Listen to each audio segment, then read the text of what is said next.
Survive, that's an order. The USA was right and Russia was absolutely victorious. Win-win situation, right? Of course, principles and victory are of little value if a last-minute biological weapon puts a stop to the life of Europe, and later the world. And we were still laughing at the beginning of the conflict about how good it was that they didn't use the atom. If only they had used atomic weapons, we wouldn't be in this mess we're in now. I'm Internet, or as the others sometimes call me, VVV, a chief warrant officer in the Hungarian police. Together, the Carpathians and the Bocconi defended our regiment in the exercise we took part in during the conflict. Unofficially, the final boom. Even less officially, the last fart of humanity.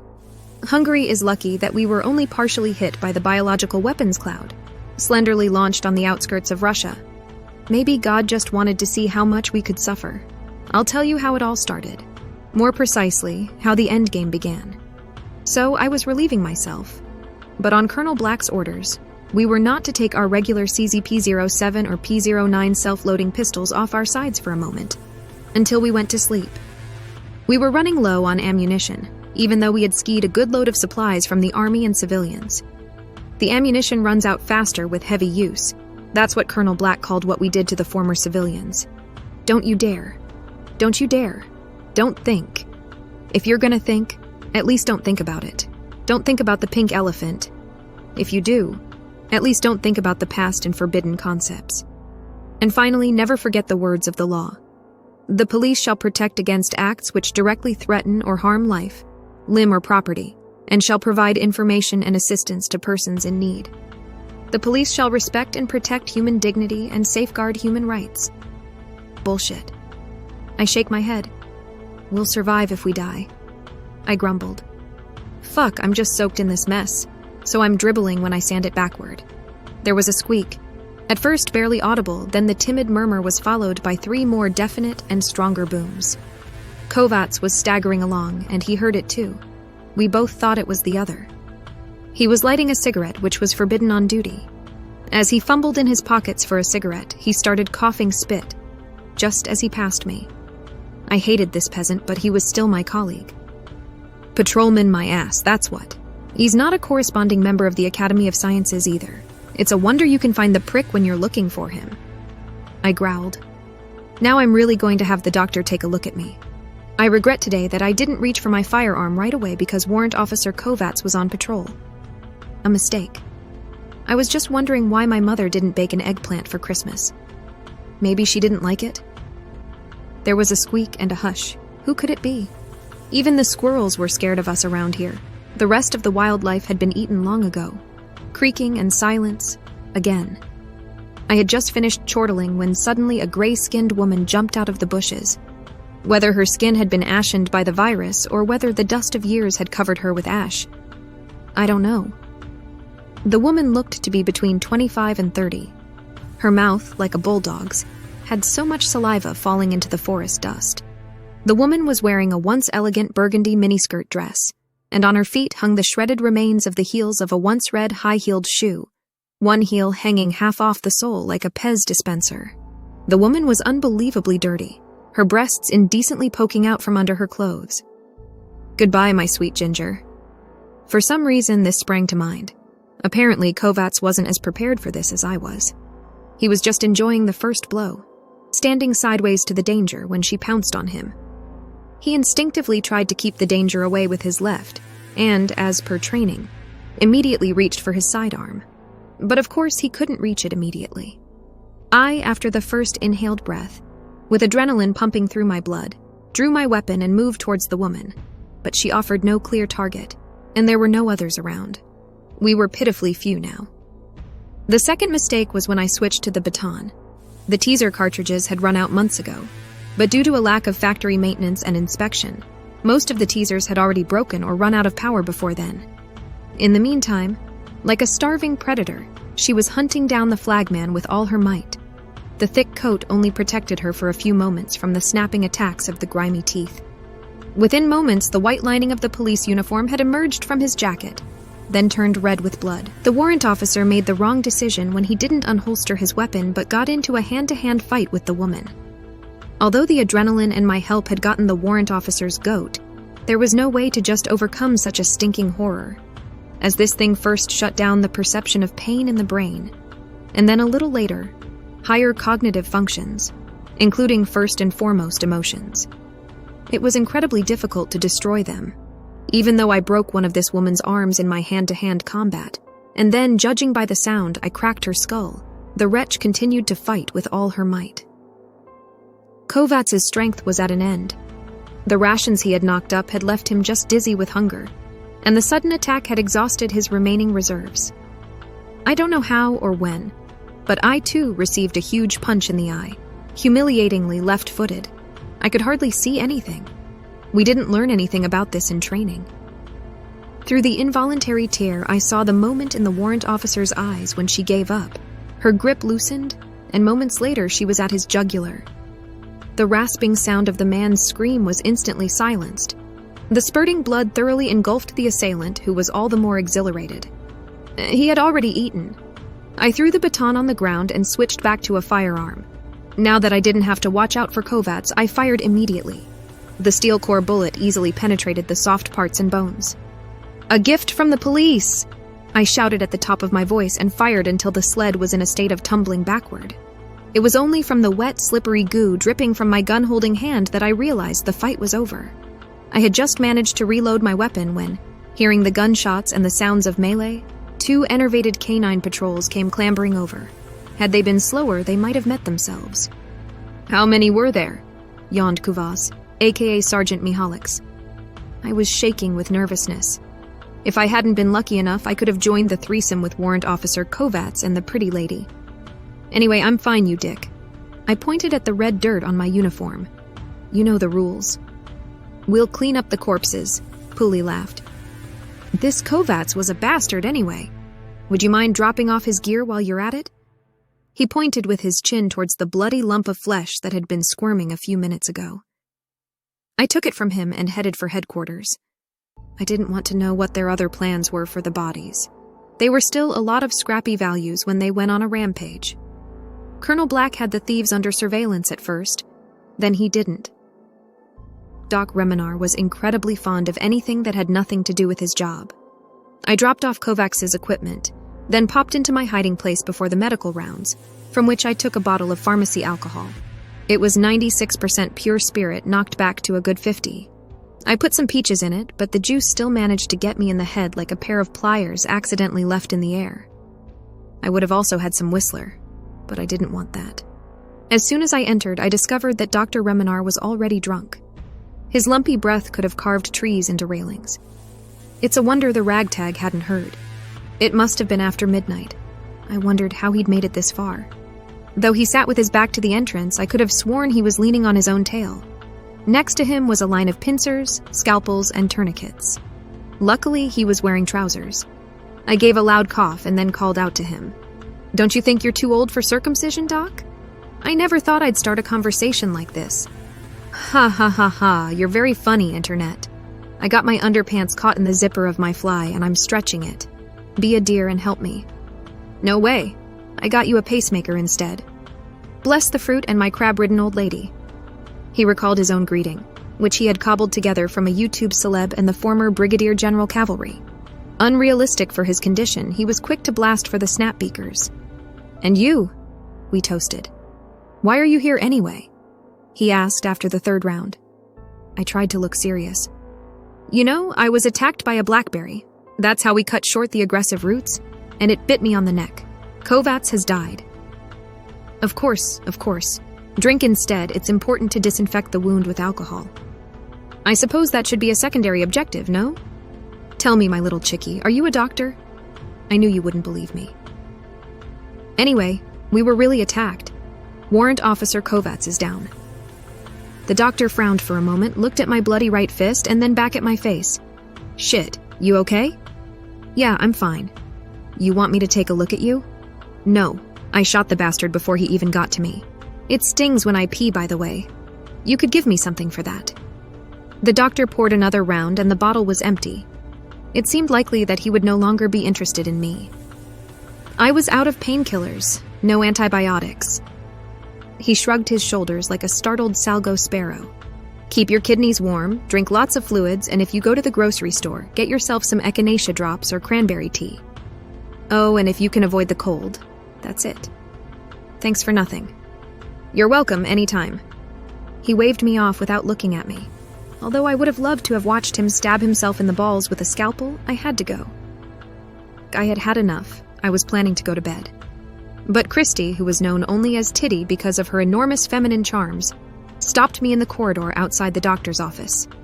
Internet, I finally found you. The Colonel wants to see you. I was shocked. What action is this lunatic planning at 2 a.m., when the bastards are at their most active? I nodded, then headed for the operations room, which had once been a combined version of the dining room and the room where the city's surveillance cameras were kept. I had a bad feeling. Not just because of the unfortunate timing. Something was in the air. Although it wasn't a deadly affliction and only affected women, or a higher percentage of women, the others were not immune. They too could get infected at any time. We didn't understand exactly why, but they were not zombies. There are no zombies, you understand? It was much worse. They remained human-like. All we know for sure is that the women developed extreme aggression as a result of the virus. The men, though untouched by the virus, did not survive. The women, like Mad Bacante women, tore them apart themselves. The Hungarian law enforcement forces didn't even need that. They either shot each other dead or, stripped of their uniforms, fled into the forest like modern outlaws. The towns offered themselves as modern dissection tables, but the clever ones stayed away, especially at 2 in the morning. 1,330 men, 1,100 men, and 230 women. That's how many we started with. We were in Vesprem, training to avert a terrorist attack on an international scale. We couldn't even recover when we knew there was trouble. 2 years later, we had only 362 men left. The rest had been taken by dysentery and the frenzied mob. The entire county general staff and the Hungarian police forces were wiped out in the Battle of Budapest, and then in the siege of Hatvan. Most of the army was lost there. Only Colonel Black remained, who was assigned here as punishment. In the beginning, there was morality, but then it was too expensive and we could not afford it. On the orders of the colonel, we had to reproduce. We were entrusted with the reproduction of the Hungarian race, as he called the wave of wartime rape he had ordered. Some women were immune to the effects of the virus. They, quite understandably, tried to hide from the outside world. Somehow, none of them thought to procreate for the glory of Hungarianism, and Colonel Black explicitly resented this. Separate swarms dealt with such things. 5 men formed a swarm, 4 of them holding the limbs. So that no one would be held responsible at the end of the war, the colonel ordered the entire regiment to watch what the swarms did to the civilian women. After the first time, 4 of the officers killed themselves, and 7 more followed them to their deaths.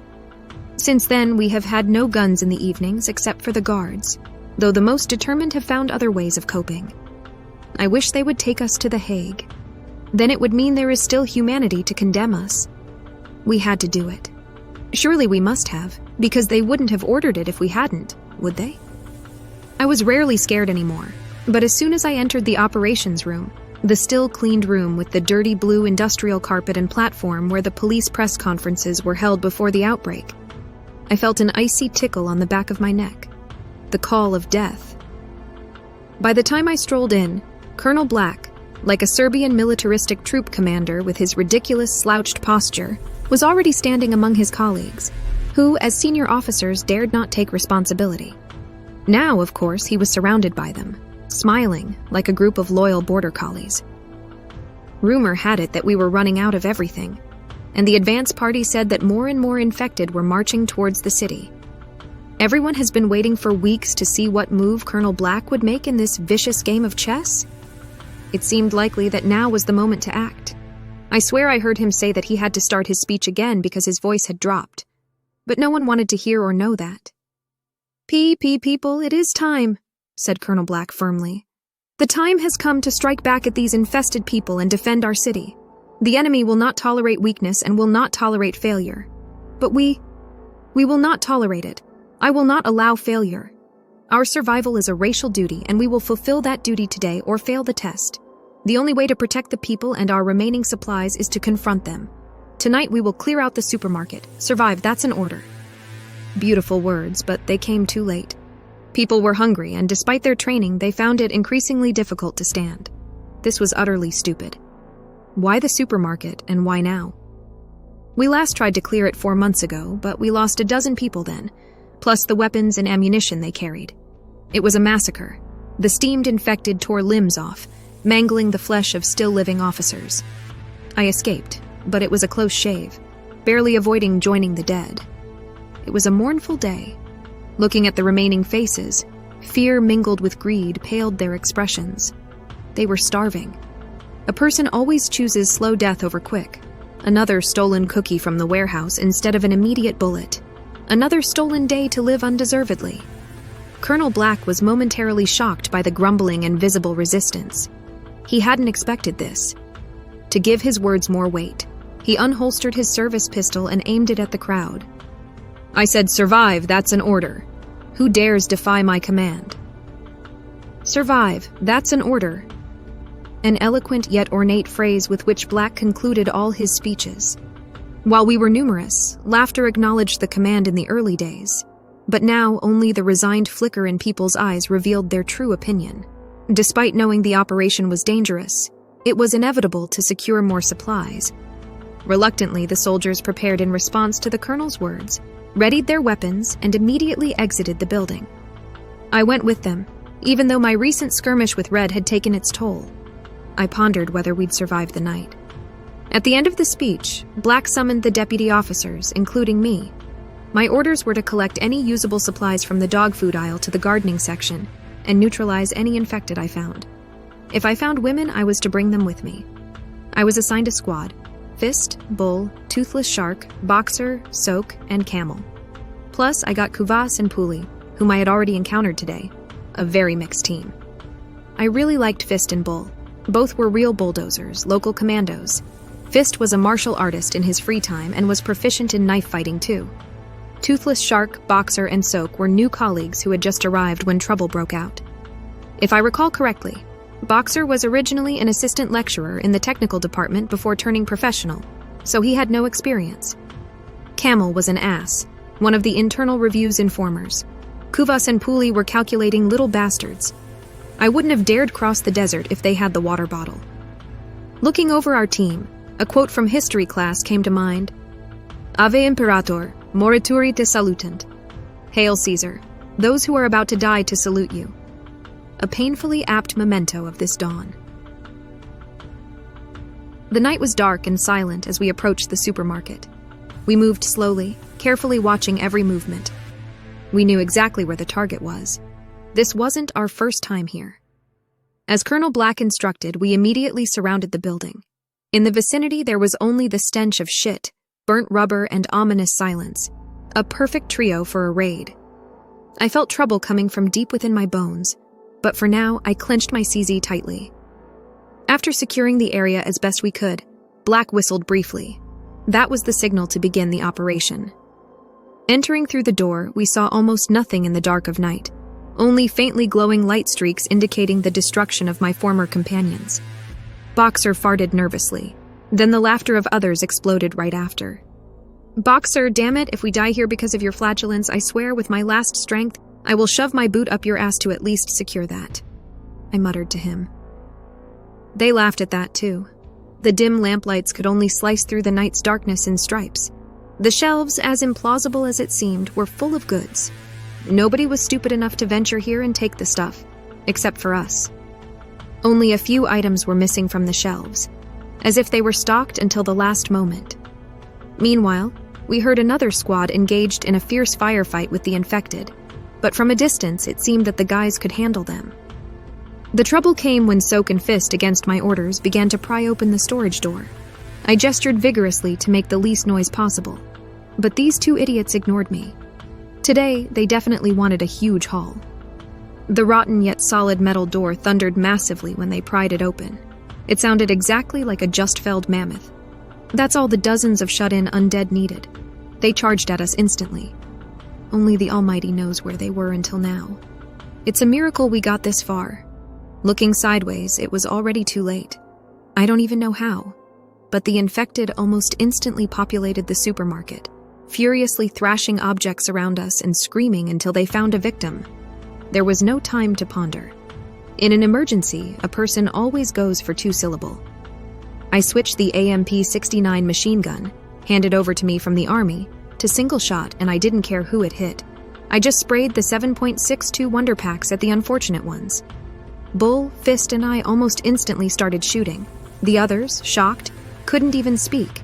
Then luckily they also started firing after the first few shots. We had 3 magazines of ammunition, which was far from enough against such a horde. Quick estimate, there were about 300 infected around us. We had no chance. First, they tore Soak apart. He was being too Rambo despite the training. Then Fist next to him, who heroically wanted to protect him. The rest of us instinctively huddled together. In a closed combat formation, we held our position back to back. This worked for a while, but the creatures just kept coming and coming, and we kept firing. Then suddenly, the AMP ran out of bullets and I had to switch to my service CZ. While I was disarming my handgun, a few lines of a Romanian song I heard in my childhood came to my mind. I remembered how my grandmother beat me when I cheerfully started singing this song during the Ceausescu regime. It's a fascist song, Soaris. I had just heard it from the neighbor kid. I had no idea what fascism meant, and I didn't understand the song. I just liked it.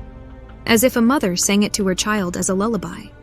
Numai vântul mai suspină, dulcele tău cânt, peste florile ce alină, tristul tău mormânt. Now it seemed painfully fitting. One of my mates just fell to the ground while an infected caught him and sank its teeth into his neck. A few minutes later, they pressed us against the wall. Eventually, all my other mates met a similar fate, until I was left alone on the battlefield.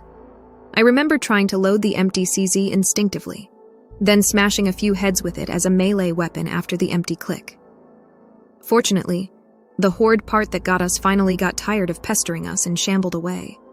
Bleeding all over, I still had enough presence of mind to go for Soak's weapon. Slowly, very slowly, standing behind a door indicating an emergency exit, I stepped forward, prepared for anything that might come. I was at the end of my strength. We couldn't scavenge a single cherry and brandy, let alone supplies. The door eventually led to the warehouse loading bay. I could already see the pale moonlight through the plastic tarpaulin and steel when suddenly, from one moment to the next, an infected jumped at me and attacked. With the last reserve of my strength, I managed to rip myself from underneath it, pinned it to the wall with my gun, and fired a shot at it. The infected lay on the ground for a moment before jumping up again, but my next shot finally put it down.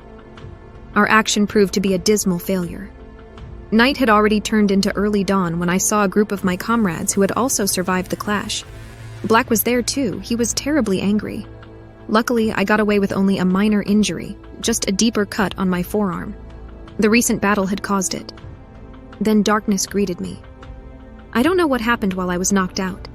This is somehow how I imagine death as well. The ultimate nothingness for us. I came around 2 days later. Dr. Reminar dropped me with a ragged hospital-pilfered blanket. That suspiciously covered me up to my neck, so if I had died, it would only have to be pulled another 20 centimeters to cover my head. Professionals are always foresighted, the doctor would have said. The cataract lifted slowly from my eye. The shimmer before my eyes didn't subside for minutes. When I finally regained consciousness and control over my body, I immediately saw that Reminar was drunk again.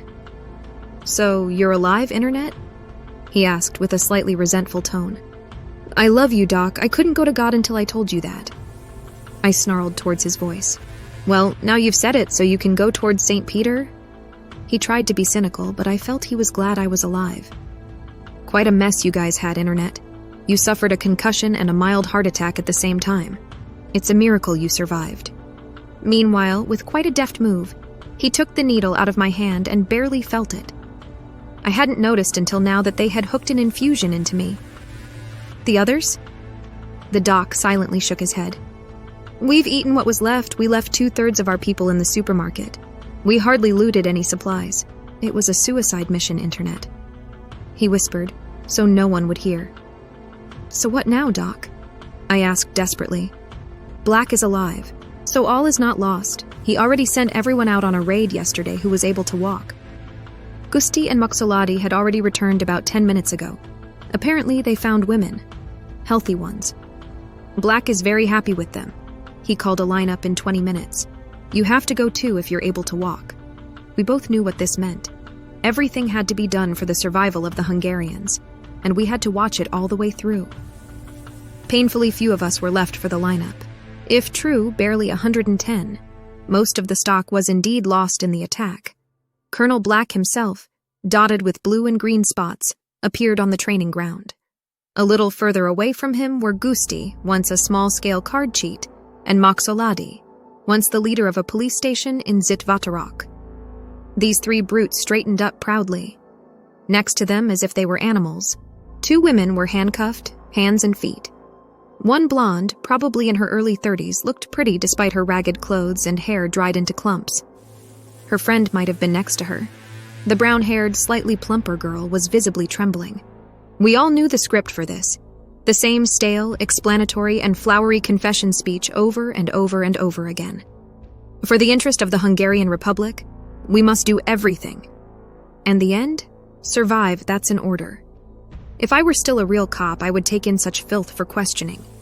We took it for granted that we wouldn't hear about the unfortunate events of the day before. It's all his fault. I felt it.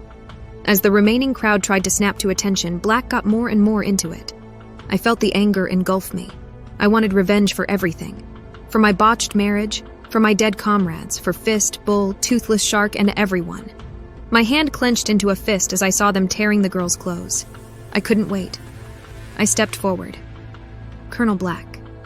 We can't, I began. But my voice caught and my eyes vanished into nothingness. Colonel Faketi kept talking, but I didn't hear what he said. As I stepped forward, the colonel looked at me, then paused for a moment. Darkness greeted me again. Internet lunged forward, then in moments was upon the colonel. His mind snapped as his fingers clamped onto the colonel's windpipe and then crushed it like a twig.